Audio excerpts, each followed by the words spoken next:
Hello বন্ধুরা, তোমরা তো জানোই আমরা বাইরে কাজে এসেছি। তো বাইরে আমরা যেখানে থাকি সেখানে আমরা থাকি 10 জনা। তো 10 জনের মধ্যে রান্না বান্না আমাদেরকে করে খেতে হয়। তা আজকে রান্না যার পালি পড়েছে তার ব্যাপারে কি বলবো, সে যদি বাইরে থাকে এক গ্লাস জল অবধি গড়িয়ে খায় না, আর সে এইখানে এসে রান্না করছে, মানে বুঝতে পারছো এর কতটা পরিমাণে কষ্ট আছে আবার মজাও আছে এইখানে। ও নিজেই সব রান্না করেছে, তোমরা তোমাদের দেখাচ্ছি গা যে রান্নাটা ও কি কি করেছে।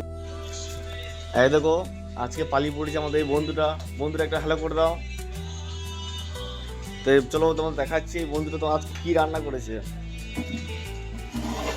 বাহ, কি হয়েছে এটা? আলু ভাজা। বাহ, খুব সুন্দর হয়েছে তো। আর এটা আম ডাল। ওয়াও, খুব সুন্দর হয়েছে তো রান্না। এটা দিতে হবে, ঠিক আছে থাক। ওই মুখটা দেখে নাও একবার, আমাদের এই বন্ধুরা রান্না করেছে, খুব সুন্দর রান্না করেছে। লাইক সাবস্ক্রাইব করে দিতে বলো। Like comment subscribe